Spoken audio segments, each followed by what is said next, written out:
Wow, what a nice group. And I love Miami. I love to be with the people. Many of you are not from Miami, but that's okay too. And I'm thrilled to be back in magnificent Florida, Miami, Florida, with thousands of incredible business leaders and true American patriots. That's what you are. We're gathered today on the one-year anniversary of the single most consequential election victory. They say, this is them, this isn't me. I'm a very modest person. I would never say this. The single most consequential election victory in American history. It's possible. I mean, it's possible. We've done a lot. On November 5th, 2024, the American people reclaimed our government. We restored our sovereignty. We lost a little bit of sovereignty last night in New York, but we'll take care of it. Don't worry about it. We rescued our economy, regained our liberty, and together we saved our country. On that magnificent night, 365 days ago, you know, I was with a group of very important people, and they say, think of it, last week, just last week, 6 days ago, 7 days ago, they said, you were campaigning 1 year ago. I said, no, it felt like I've been in this position for so long. And it's right. At that point, 1 year ago, I was actually campaigning. We did the McDonald's shot. Remember the McDonald's shot? We did the garbage truck shot. And actually, the McDonald's one was the biggest hit in the history of Google. Can you believe that? Number one, the garbage truck did well, but not as well. I guess there's something about McDonald's, right? But it worked. And we won a tremendous election. We won all 7 swing states. We won the great state of Florida, by the way, by 1.4 million votes, which is unprecedented. Biggest victory ever in Florida, including an 11-point victory right here in a place called Miami-Dade County. We won the popular vote for the first time of any Republican in many decades. We won the Electoral College 312 to 226. And we won 86% of the counties in America. That's a big one. 2,700 to 525. I'd say that's called a landslide, right?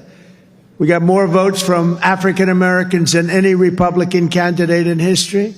We also won a record share of votes from the incredible Hispanic American community. There might be a couple of us left. Biggest vote in history.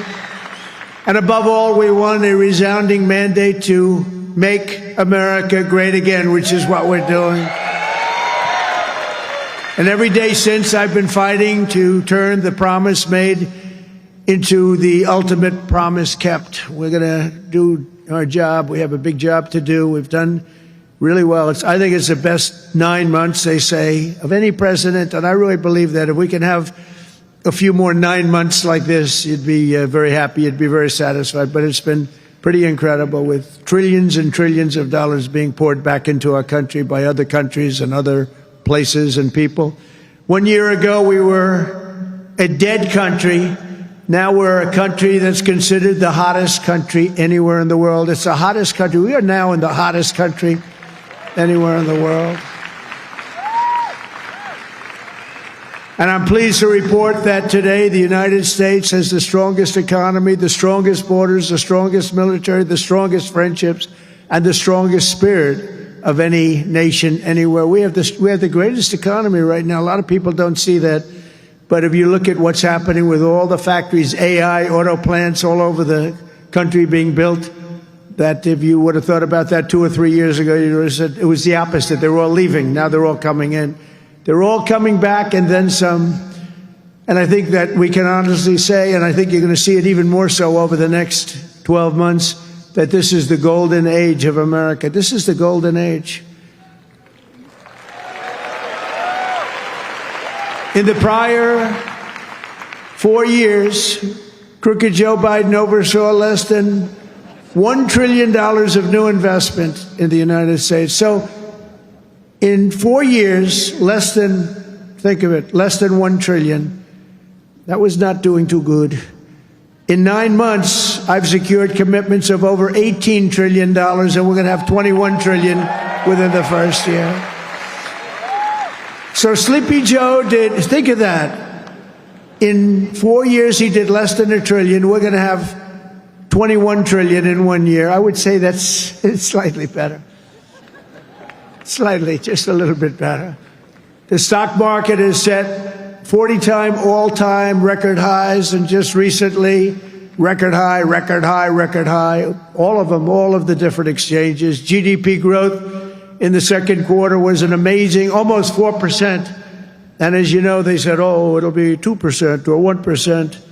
And it's been really helped a lot by the tariffs. It's been really helped incredibly, because this is really a transition period. We went from a horrible, failed country to a tremendous success. It's a transition, and yet we did almost 4%, triple and even quadruple almost every other country anywhere in the world. Think of that. In the third quarter, we're on track to achieve an estimated 4.2, maybe more, who knows. I think if you go a couple of years out, you're going to see numbers like you've never seen, because all of these places that are being built, they're going to be open, and thousands and jobs, hundreds of thousands of jobs are coming in, even building them. But when they open, that's when you're really going to see the numbers. We're building some of the biggest buildings ever built anywhere in the world. The AI buildings, you know, they can cover, they show displays of them. They can cover the island of Manhattan. They're so big. They literally can cover the island of Manhattan. In 9 months, we've lifted over 600,000 Americans off of food stamps, which is a record. 1.9 million more American-born workers are employed today. Think of that. Almost 2 million American-born workers are employed today, more than when I took office. That's 9 months ago. Can you imagine that? And I tell Republicans, if you want to win elections, you got to talk about these facts, you know. It's really easy to win elections when you talk about the facts. And we have more people working now than at any time in the history of our country. Right now, we have more people working. These are things you have to talk about. It doesn't just happen. You got to tell them. It's wonderful to do them, but if people don't talk about them, then you can do not so well in elections. Wages for workers are rising at the fastest pace in over 60 years. Those are workers, and that's what we love. We love the workers. Since I took office, wages for the typical factory worker are up $1,300. Construction workers' pay is up $2,200, and miners are up nearly $5,000 this year alone. And that's good, because it's not, you know, such an extra cost to the company. It really isn't. Somebody would say, oh, well, it's going to cost more. The fact is that they're doing such business like they've never done. You're going to start seeing numbers coming out very soon that are going to blow your mind. Under Biden, we had the worst inflation in modern history. We had inflation that was so bad, costing the typical family about $33,000 over a period of time. Their policies send food prices up 23. They come in, you know, when I first came in, I was in for 3 days, and one of the fake news members, they're all back there. That's a lot of press. Fake news. They said, egg prices are through the roof. I was there for 3 days. And this maniac, this lunatic person, happened to be a woman. Sir, what are you going to do about egg prices? And they had gone up like 4 or 5 times. I said, well, you just told me it has a problem. And people weren't buying Easter eggs. You believe it? I said, we're buying Easter eggs for the White House, for the egg hunt, the famous egg hunt. But within a couple of months, we got them down. We have a great Department of Agriculture headed by Brooke Rollins, and we did a great job, and we got them down to the level they originally were a long time ago. And we have that in just about everything. And if we don't have it, we get them down. Their policies sent food prices soaring 23%, the Biden policies. And it wasn't him. It was the people surrounding him around the desk. He didn't know what the hell he was doing. Biden. How the hell did that happen? Well, I know how it happened. A rigged election. That's how it happened. Think of the damage done. Although I must tell you, but this is a much more powerful term. I mean, this is a much better term. In one way, it's bad to see how bad people... You're going to see the same thing in New York, by the way. You watch what happens in New York. Terrible. But you're going to see that same thing. And I hope it doesn't happen, but you're going to see it. Gas prices are surging to $5 a gallon. even higher, and mortgage rates skyrocketed by 152%.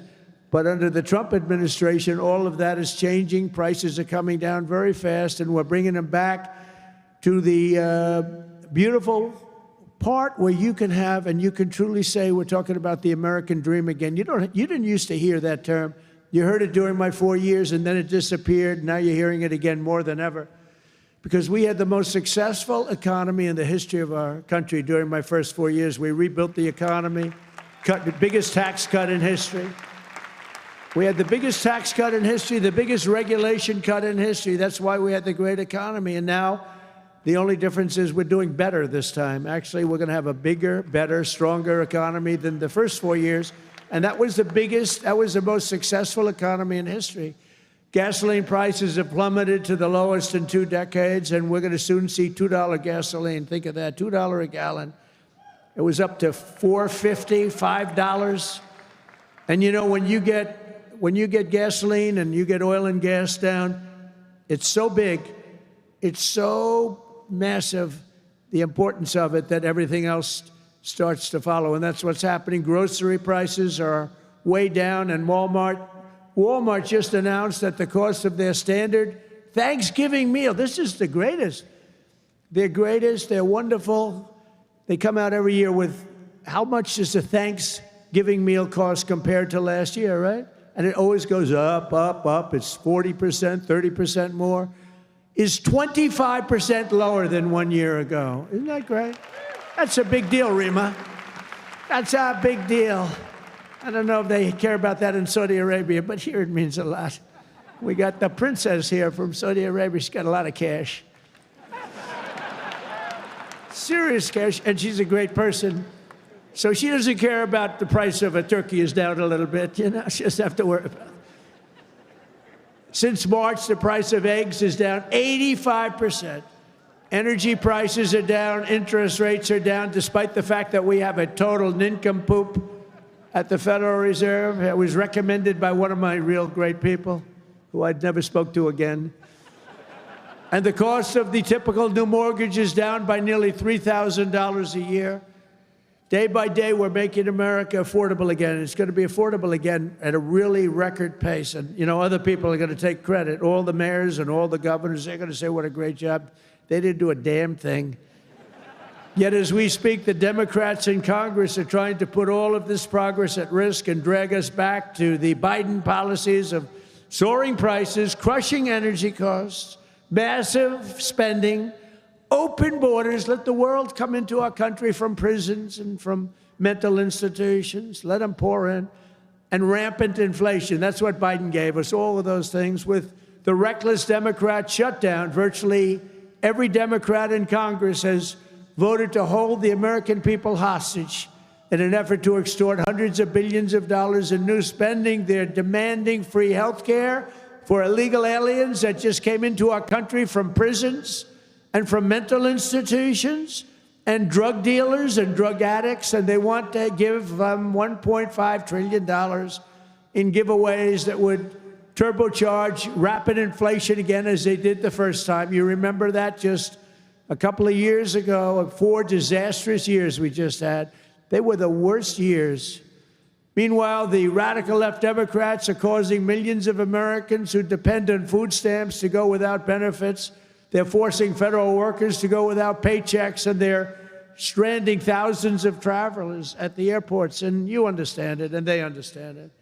All because they want to return to the failed Biden policies that created, and also Obama policies. I watched him the other day up talking, well, Donald Trump is a mean person. I'm not a mean person.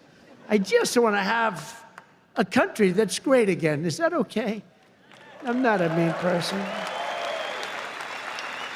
He's a mean person. He's a divider.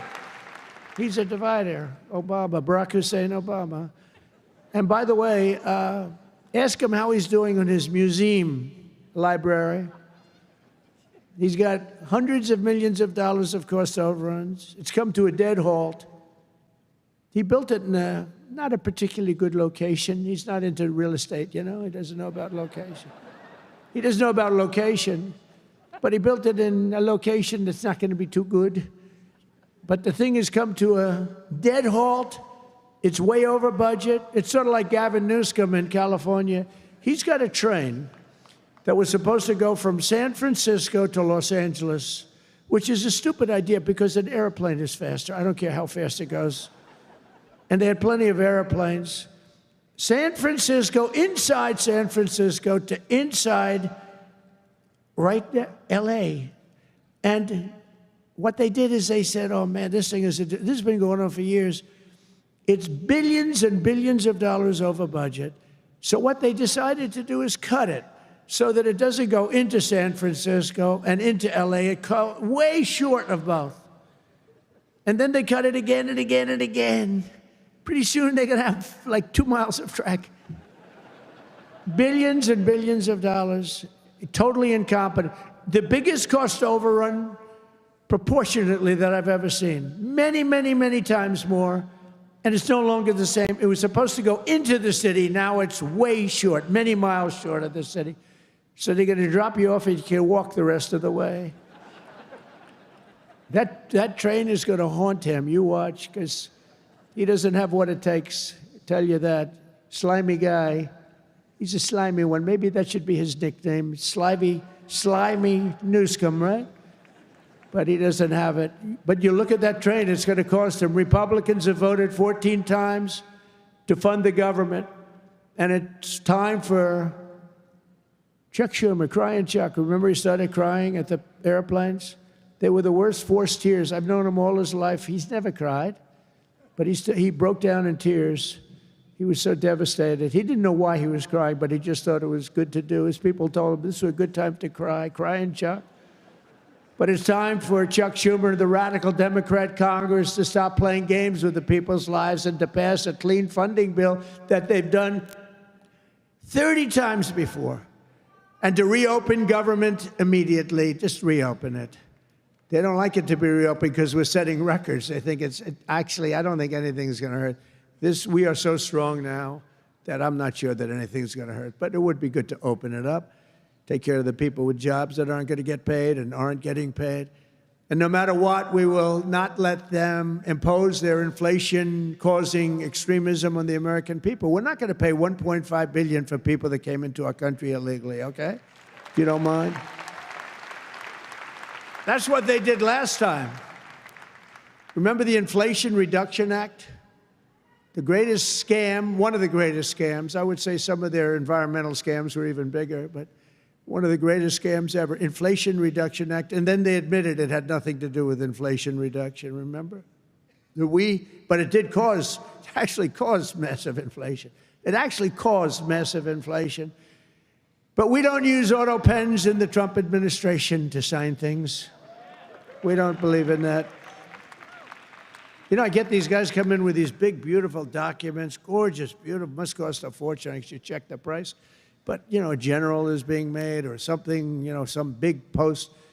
And they say, sir, would you sign this, please? It's going to be a 4-star general, or it's going to be a big cabinet position, or it's going to be something with medical or whatever.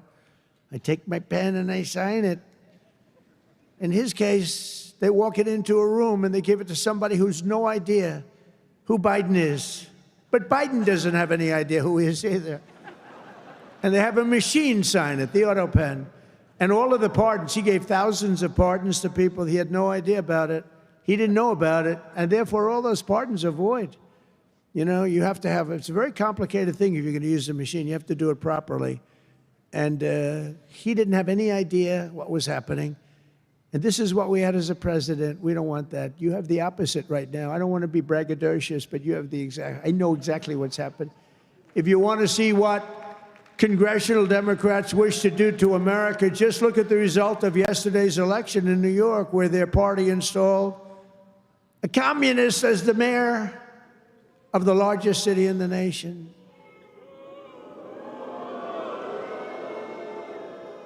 Remember, I've said we will never have a socialist elected to any post in our country. I used to say that, and I was right. We skipped socialist and we put in a communist instead. That didn't work out too well. But As I've warned for many years, our opponents are hell-bent on turning America into a communist Cuba or socialist Venezuela, and you see what happened to those places. For generations, Miami has been a haven for those fleeing communist tyranny in South Africa. I mean, if you take a look at what's going on in parts of South Africa, look at South Africa, what's going on. Look at South America, what's going on. You know, I'm not going to, we have a G20 meeting in South Africa. South Africa shouldn't even be in the Gs anymore because what's happened there is bad. I'm not going. I told them I'm not going. I'm not going to represent our country there. It shouldn't be there. Take a look at what's happening in different parts of South America. Take a look at what's happening in different parts of the world. But now the Democrats are so extreme that Miami will soon be the refuge for those fleeing communism in New York City. They flee. They flee. Where do you live? New York City, but I'm trying to leave because I don't want to live in a communist regime. I hope it works out for New York. I love New York. I love New York. When I left New York for the White House, it was good, except we had, you know, the telltale signs of trouble because we had a guy named de Blasio. Do you ever hear of him as mayor? He goes down as probably the worst mayor in history. Then he went to Harvard to teach government. Do you believe it? They took de Blasio, and they took that mayor from Chicago, the woman, the one that gets her hair done very expensively, right? Beautiful hair. She got beautiful, luxuriant hair. And they took her, and she's teaching at Harvard. They're teaching government. And then you hear about Harvard. We're trying to work a settlement with Harvard right now for about, like, a lot of money. I won't tell you what, but you'll be reading about it pretty soon. Because what they've done to Jewish people and what they've done to others is pretty bad, I'll tell you. It's pretty bad. Going to cost them a lot of money. After last night's results, the decision facing all Americans could not be more clear. We have a choice between communism and common sense. Does that make sense to you? Common sense. It's common sense or communism. And, you know, you take a look back 1,000 years, it hasn't worked. If it worked, we'd be using it, I guess, but it hasn't worked. Our opponents are offering an economic nightmare. We're delivering an economic miracle. We have delivered in 9 months, this is an economic, the biggest investment of funds in a country in history by many times. That's good. They want higher spending for government and illegal aliens. We want bigger paychecks for American workers and American families, and that's what we're delivering. You see that. They stand for crime and chaos and corruption. We stand for law and order and justice. Also, strong borders. Boy, do we have strong borders. They put America last. We put America first. We put America first. And as long as I'm in the White House, the United States is not going communist in any way, shape, or form. We'll stop it. We're going to stop it. Stop this nonsense. You know, I said they were voting last night. You can have a communist or a thug. A communist, and they took the communist, you know. It's pretty amazing. We could have done a little better in terms of candidates. From day one of my administration, I've been fighting every single day to turn around the catastrophe we inherited to make America the best place on the planet Earth to do business. And that's what it is. Right now, we're the #1 place. I'm getting plants approved in 2 weeks. It used to take 20 years before they got rejected. You'd have young people start off. Their whole business was getting a certain plant accepted. 22 years later, they're ready to retire, and they haven't gotten it. And then they go to a vote, and they get rejected after 22. They wasted a whole life looking for an acceptance. We do it in 2 weeks. We make sure it's good. We make sure it's great and proper, environmentally sound.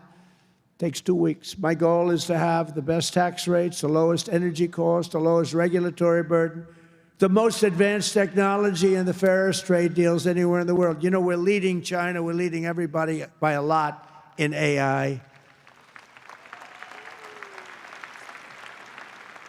And this was my idea, so I'm very proud of it. I said, build your own electric. People would come. We need more electric grid, sir. The electric grid's 200 years old.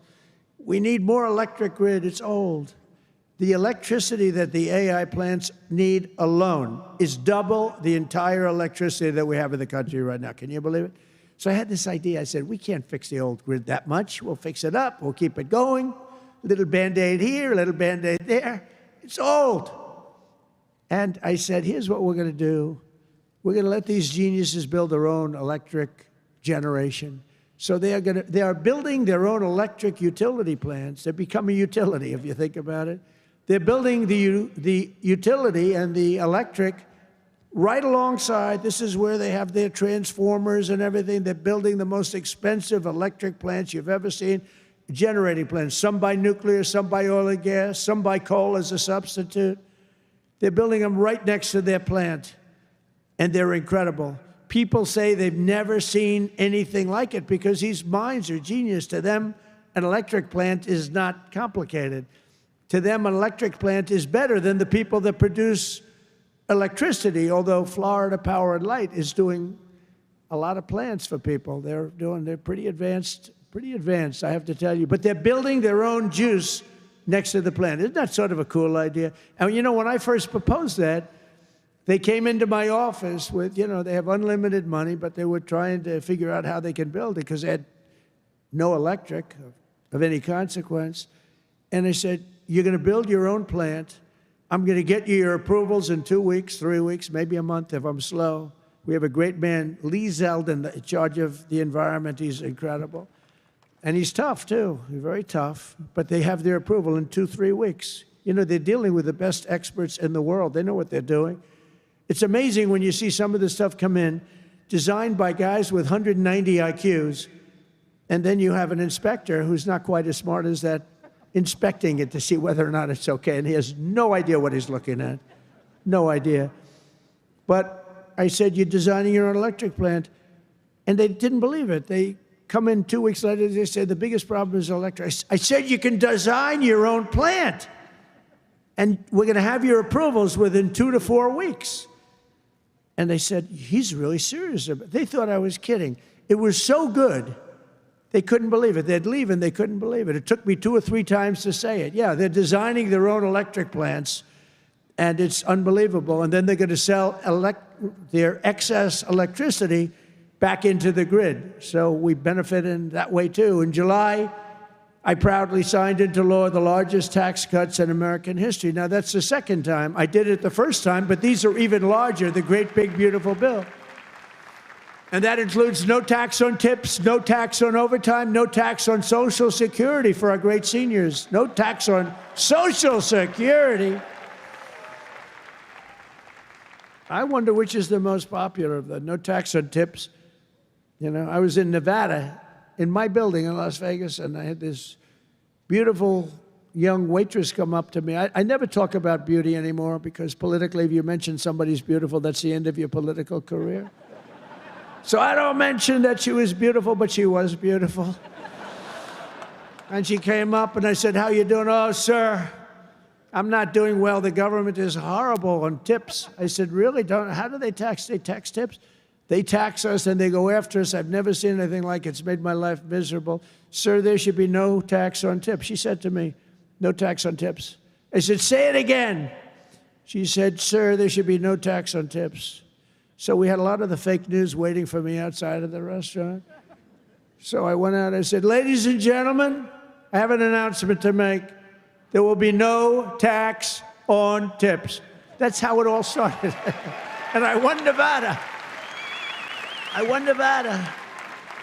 Because, in Nevada, every job is basically, you're a waitress or you're working in a hotel. No, that's how it started. So it was amazing. We won Nevada easily, which is usually not a stronghold for Republicans, but it's become a stronghold. So I want to thank the waitress. She did a great job. But when she said those words, sir, there should be no tax on tips, it's amazing. Somebody else would hire a consultant, pay them millions and millions of dollars. They'll come back and they'll say, sir, I think you should absolutely tax tips. And you'll lose the election. But we also have 100% expensing for all new factories, plants, and equipment, so your businesses can write it off all in 1 year, and that's a lot of jobs you're doing and producing. That was, to me, the biggest thing in the first bill. But this is even better because this goes for a 10-year period. Upon taking office, I signed an executive order requiring that every new regulation, every time we issue a new regulation, think of this, 10 old regulations must be eliminated simultaneously. So if we give you one, you get rid of 10. And so far, for 9 months, we're exceeding that. And it's 30 to 1. For every new one we give, they're getting rid of 30 old, broken down regulations. And we've slashed nearly $1 trillion worth of regulatory burdens. We have regulations that are so old and nobody uses them, but they stymied a lot of production, a lot of jobs. And I did it the first time, and we had the largest regulation cuts in history, and now we're exceeding it this time. So it's big. It's one of the reasons we did so well then, and I think it's one of the reasons we're doing so well now. Again, we have to talk about it, because if we don't talk about it, nobody else, the fake news, is not going to talk about it.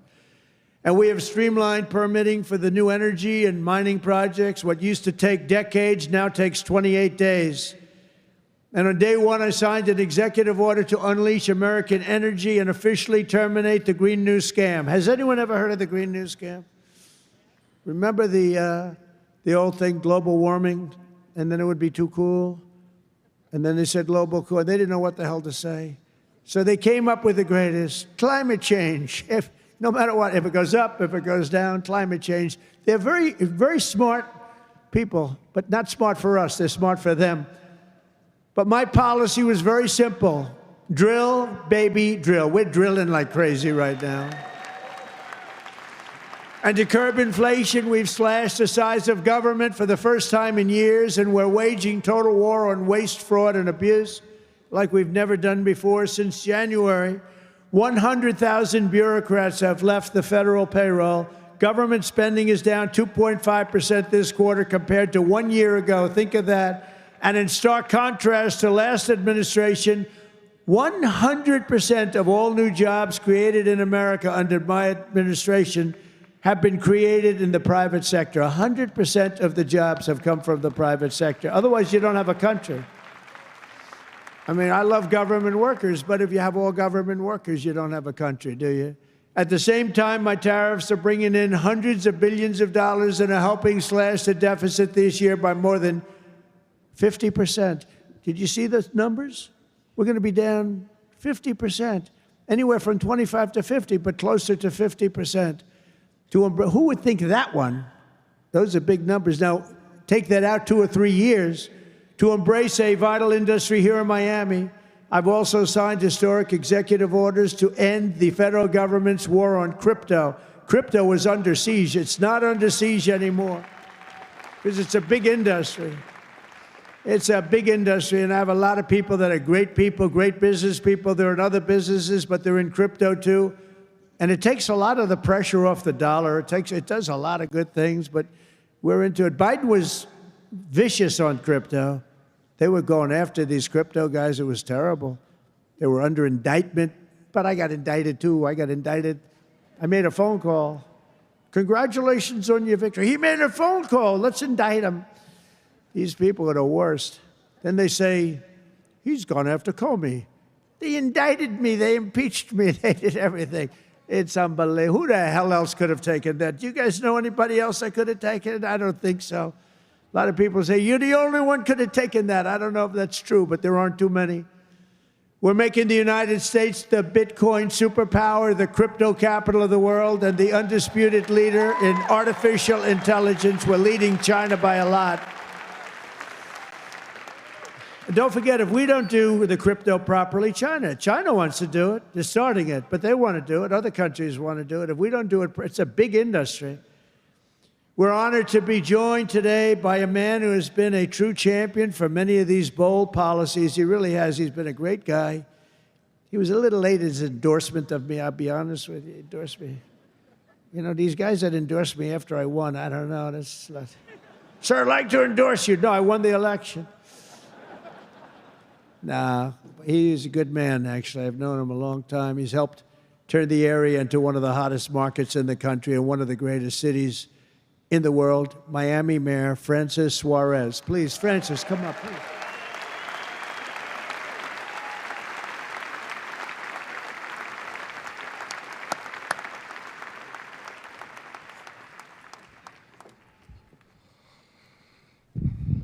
You're never gonna let me forget that one, huh? Thank you. Thank you, my brother. Thank you, Mr. President. Just a little shorter than you are. Oh, it's truly a great honor to be here with you this afternoon and to have you here once again in the great city of Miami. Your leadership and your vision have shaped not only our nation, but also the future of our city. Miami's success today is rooted in the values that are deeply American: opportunity, freedom, safety, and innovation. These are values that you have championed with conviction, and they are the same values that have made Miami a symbol of what's possible.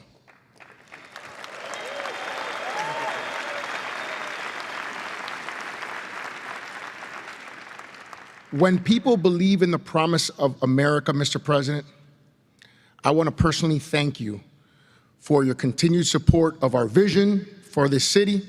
It was an honor to stand beside you in the Oval Office when you announced the next year's G20 right here in the city of Miami.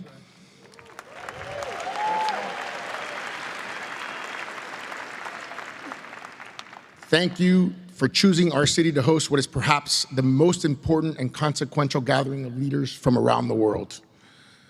Miami has come a long way, and we will rise to the occasion, Mr. President.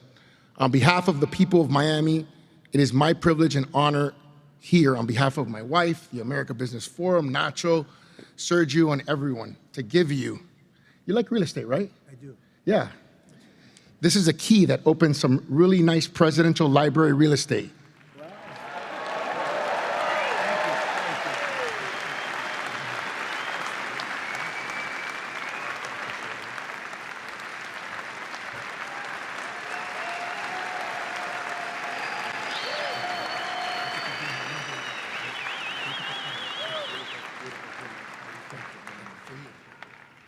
That's beautiful.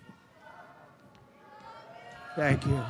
Thank you very much, Francis. I appreciate it. And you know, he's really a special guy. I'm going to take this, I'm going to put it in the White House, and then I'm going to move it to Doral in about 3.5 years. We put it right in Doral, right? In the lobby of Doral. A lot of people from Doral. Well, thank you. That's a great honor. I also want to thank a man who has been unbelievable in terms of Israel and so many other things. He was a great real estate developer, but he had a great personality.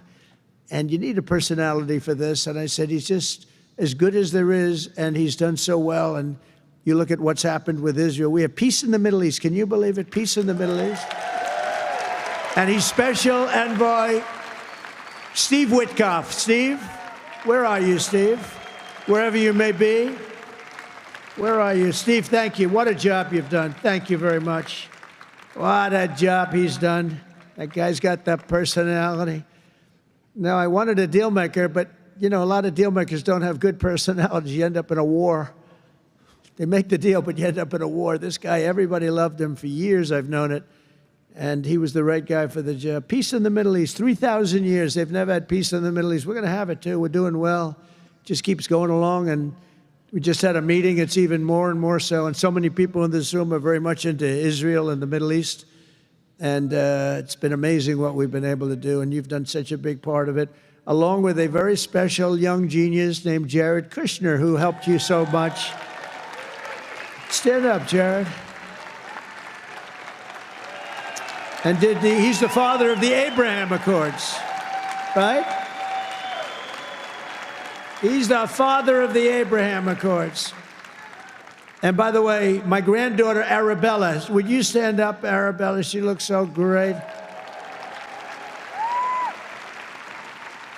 I said, how are your marks in school, Arabella? Grandpa, I have all A's and A+, you know that. Like it was a stupid question I asked her, right?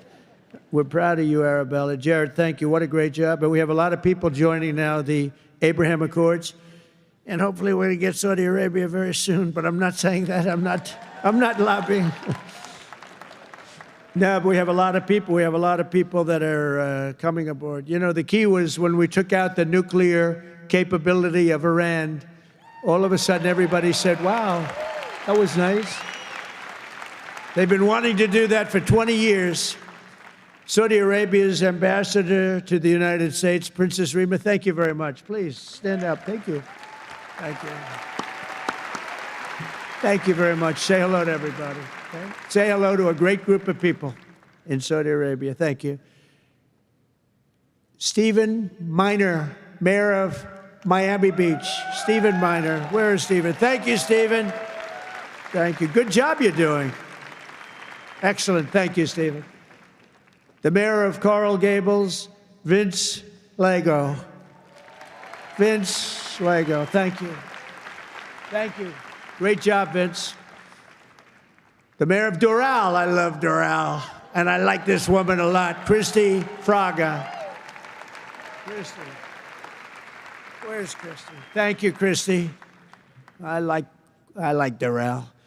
We also have Commissioners Damian Pardo, Laura Dominguez, Ralph Rosado, Miami-Dade Supervisor of Elections, Alina Garcia, the President of FIFA, Gianni Infantino. FIFA, where's Johnny? Whoa, Johnny, my boy. I didn't know he was going to be here. He's big stuff. And the world, look, you know, Johnny and I worked the deal originally, and it looked like I wasn't going to be president because it was in this term, right? So when they rigged the election, I said, oh, man, I have to run again because I want to be president when they have the World Cup, right? And look what happens, Johnny. I'm president when we have the World Cup. It wasn't supposed to be that way. But I can only tell you that the tickets are selling at numbers and record like they've never sold ever before. I heard you just told me that they're doing record business, right? The way you had the World Cup coming, think of it, we have the World Cup coming, we have 250 coming, and we have the Olympics. 250 is 250 years of age. And we have UFC at the White House, by the way, on June 14th. That's going to be at the White House. That's going to be a tough ticket. That's UFC, but we have, think of it, Johnny is there with FIFA, and we have the Olympics. We have it all coming. It's all this thing. I'm glad I'm sort of happy the way things worked out, you know? It's turned out to be as good as it could be. I think we've made more progress than we ever could have made in the second term. I think this is really more progress being made. We also have Formula One CEO Stefano Domenicali, and where's Stefano? Very good. That's big stuff. We have a lot of big people here today. We also have a gentleman who called my election successfully. He said, and Donald Trump will be the next president of the United States. Got a great voice. Brett Baer. Where's Brett Baer? Brett Baer. Where is he? And his son is with him, Paul. Paul's a very good golfer, so is Brett. Thank you, Brett. He's doing an interview with me right after the... Oh, is that Paul? Stand up, Paul. Paul, did we take your father easily in golf? Tell me, huh? That was easy, right? Get ready. We'll do it again. Thank you very much, Paul. You look great. Also, I want to thank your two great senators, Ashley Moody and Rick Scott. And, you know, I just left them. Believe it or not, I had a meeting with all the senators this morning. I gave them my vision because, frankly, it's always nice to have good vision. And they are two terrific senators, and they're in Washington working hard, and they were going to come. And I said, do me a favor, stay back and work on the things you're working on. They're working on really things. And Ashley is in the election. Rick just won his election. They're two great senators that you have right here in Florida. So that's really good. And they're working to make America great again. So I said, stay back in Washington. Together with many of the people here today, we've achieved more in 9 months than most administrations achieve in 8 years. It's true. We've really done a lot. We inherited the worst border in history, and within a matter of weeks, we turned it into the strongest border anywhere in the world, and they have some pretty strong borders, but we have literally no people coming through. They do come in. They come in legally. You know, we want people to come in. We want to make it real easy for them, actually, but they come in legally. So you have to know that. We just don't want criminals coming in. We don't want people from prisons. We don't want prisons dumped into our country like Venezuela did. They emptied their prisons into our country. We don't want that, right? For months in a row, 0 illegal aliens have been admitted into the United States. 0. They actually announced it. This is an official zero. Remember when Biden said, I have no control over the border? Millions of people pouring through, not people that you could look at them, not that we discriminate. You could look at them and say, these are not going to be perfect for our country. They were rough people that they let in. They had 11,888 murderers, 50% of which murdered more than one people. We don't want them. We're getting a lot of them out. Hopefully we're going to soon have all of them the hell out of here. Either out of here or we have to put them in jail because they're so dangerous. Some are so dangerous we don't want to bring them out. We'll just make sure they never come back in. But this is what they were putting in our country, and it's a disgrace. On day one, I signed an executive order to designate the drug cartels as foreign terrorist organizations. We had a big, strong, positive number come out just recently. The drugs coming into our country are way down. I'll tell you where they're really way down is drugs coming in through water. People are saying, no thanks. I don't think I want to ride in that boat today, please.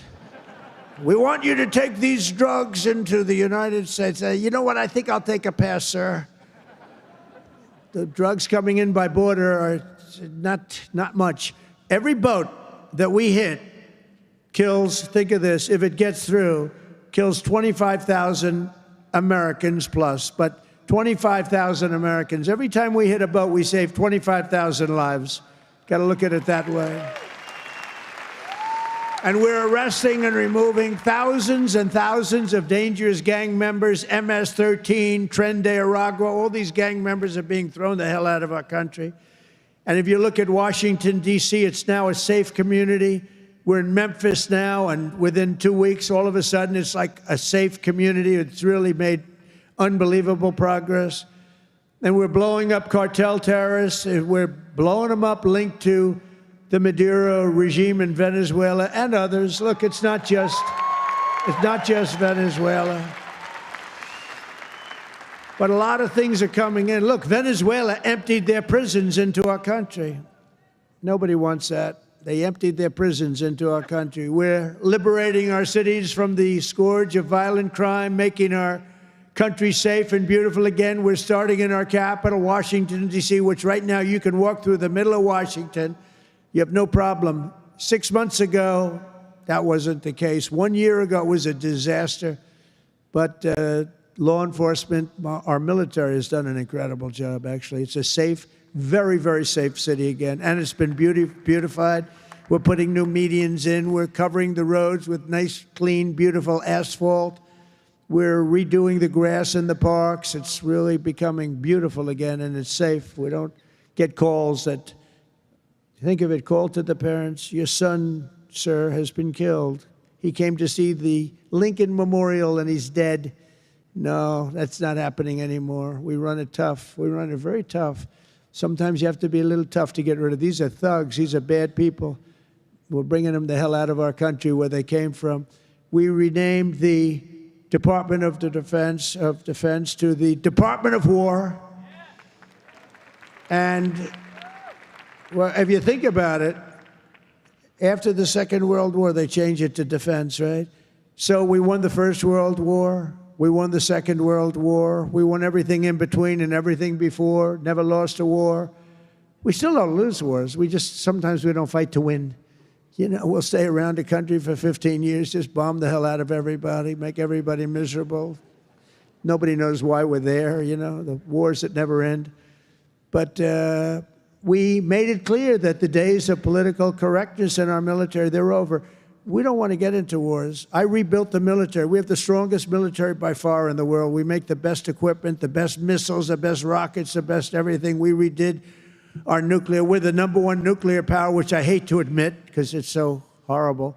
It's such a horrible situation if it ever has to be used. Russia's second. China's a distant third, but they'll catch us within 4 or 5 years. They want to catch us, and they'll be able to catch us. And we're maybe working on a plan to denuclearize the three of us, so we'll see if that works. But we have the strongest military anywhere in the world by far. We're investing $1 trillion in the United States Armed Forces this year. It's the biggest amount we've ever invested, and the spirit of service members is soaring like never before. We used to have recruiting shortages a year ago. You remember, you couldn't get people to join our military all around the world. You couldn't get them to rejoin. You just couldn't, no matter what you do. That we were way short. Now you can't get into our military. The waiting list, you have waiting lists to get into our military because we have spirit in our country. And all around the world, America is making peace, and we're really making peace through strength because they know they're not going to mess around with us. Nobody's going to mess around with us. You saw what happened. We made a deal with China last week, and we made a deal with Japan last week. We made a deal with Malaysia. They helped us so much. All great economic deals, all great. Great for everybody. In 8 months, I ended 8 wars, including Kosovo and Serbia, the Congo and Rwanda. That was going on for a long time. Pakistan and India. You know, I was in the midst of a trade deal with both of them. And then I read on the front page of a certain newspaper, I said, I don't know, mention the newspaper because it's usually fake news, but I heard they're going to war. 8 planes, 7 planes were shot down. An 8th was really badly wounded. But 8 planes were shot down, essentially. And I said, this is war. And they were going at it. And they're 2 nuclear nations. I said, I'm not going to make any trade deals with you guys unless you agree to peace. No way, this has nothing to do. I said, it has everything to do. Your nuclear powers. I'm not trading with you. We're not making any deals with you if you're at war with each other. A day later, I get a call. We made peace. They stopped. I said, thank you, let's trade. Isn't that great? Tariffs did that. You know what? Tariffs. Without tariffs, that would have never happened. Israel and Iran, Egypt and Ethiopia, Armenia and Azerbaijan, and Cambodia and Thailand. All of them were in war, starting war. Some of the wars were 32 years old. One was 38 years old. Amazing. They tried to, President Putin, I spoke to him 2 weeks ago, and he said, on the one, he said, we've been trying to settle that war for 10 years. We weren't able to do it. You got to settle. I got some of these things settled in an hour. No help from the United Nations at all. The only thing I got from them was a blank teleprompter. Remember I went up there, Princess? Ladies and gentlemen, on behalf of the United States of America, President Donald J. Trump, I'm looking at the teleprompters, and I have all my friends, including your family, sitting out there, 158 leaders, some in beautiful silk white robes, others in bad shirts, bad ties, and some in beautiful shirts and ties. But they're all the leaders, 158 leaders. And they're saying, President, and I'm walking up to the President Donald J. Trump, and I'm looking at the teleprompter, stone cold blank. They did it on purpose. And I think I gave my best speech. That's what I was told.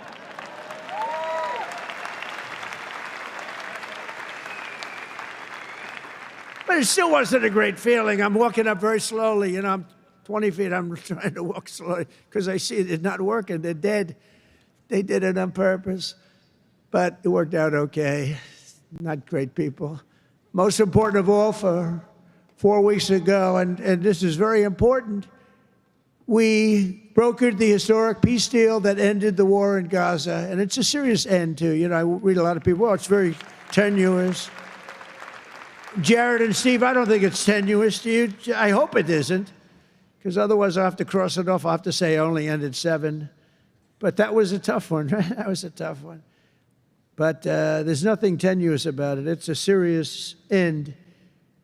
Gaza has been a disaster for so many years, and I think it's an end. I think you're going to see some tremendous things happening. We just had a meeting just before I got up, and some great things are happening. And with Israel and peace in the Middle East, it's amazing, actually, what they've done. And what you two guys have done have been incredible. True. On day 1 of my administration, I signed an executive order to slash federal funding for any school that pushes critical race theory or transgender insanity on our youth.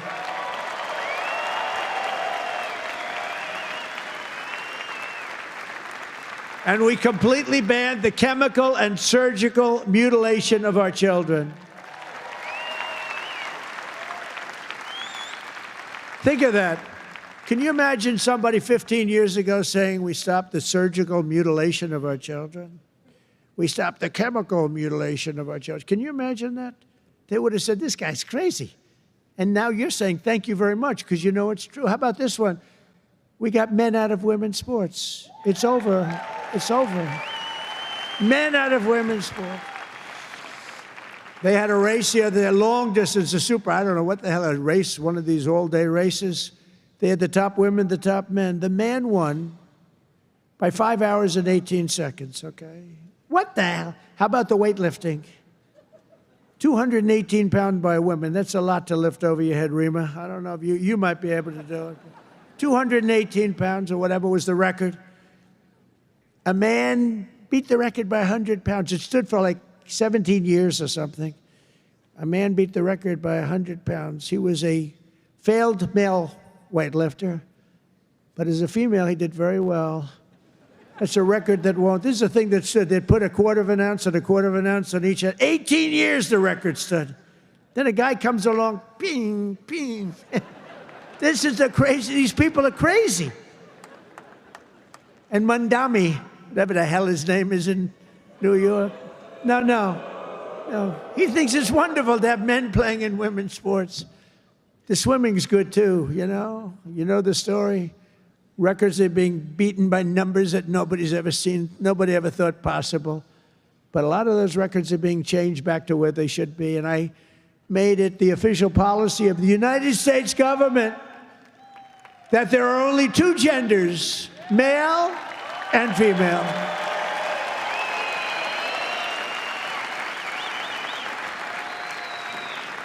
And we're restoring the name of a great president, William McKinley, to Mount McKinley, the beautiful Alaska mountain I renamed. Think of that. They took the name of McKinley. He was a great president. He was assassinated. He was a great president for tariffs. He was the tariff king, and he made our country very rich. And then Teddy Roosevelt spent the money on the Panama Canal and many other things. And everyone thinks Teddy was a great president. He was. But the one who built all that money was McKinley. So we renamed the mountain back to Mount McKinley. Is that okay? I think so. You know, I'll tell you what, who's happy about that is the great state of Ohio. He was governor of Ohio and became president, did a great job, made the country very rich. He was killed. Mount McKinley was named, and then the name was taken off. And we put it back on. And I renamed the Gulf of Mexico to the Gulf of America. That was an easy one.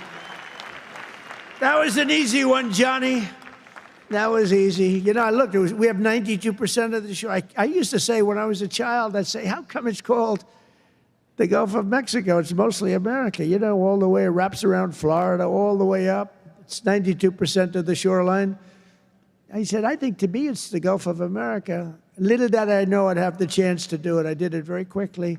For years, our country was run by radical scoundrels and far-left bureaucrats who created one catastrophe after another, wrecking our economy, erasing our borders, and surrendering America's power and standing all over the world. But after just 1 year since that glorious election, I'm thrilled to say that America is back. America is back. Bigger, better, stronger than ever. And in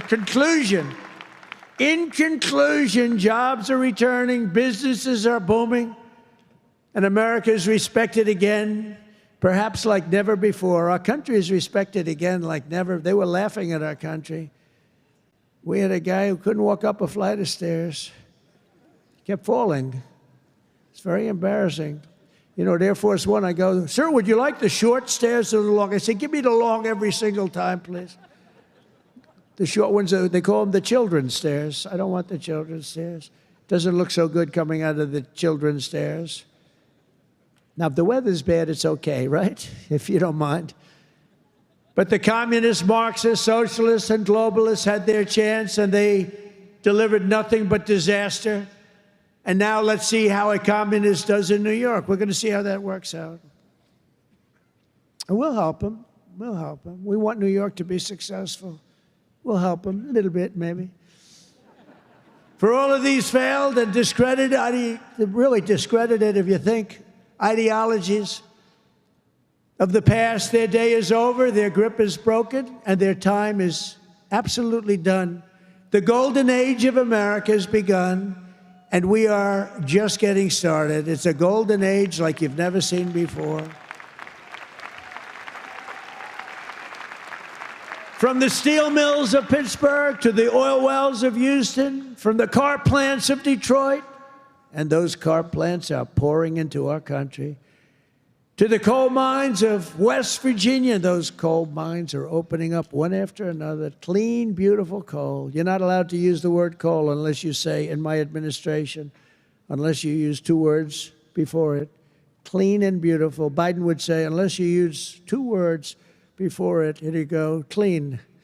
He said, what happened to the other word? Remember those things? He'd say three words and mean two. But the West Virginia mines are doing unbelievable now. Wyoming is doing unbelievable. It's clean, beautiful coal. And from the bright lights of Las Vegas to right here in beautiful Miami, America is proud. America is confident. America is growing and successful.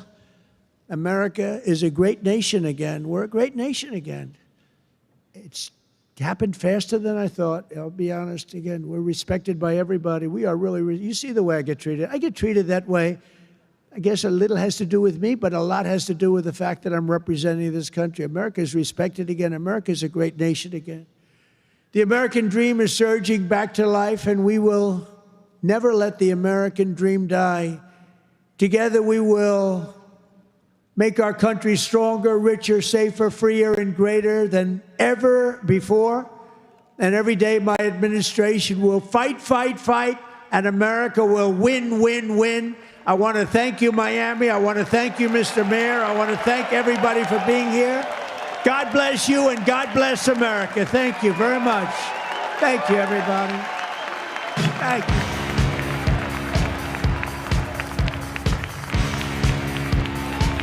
Thank you.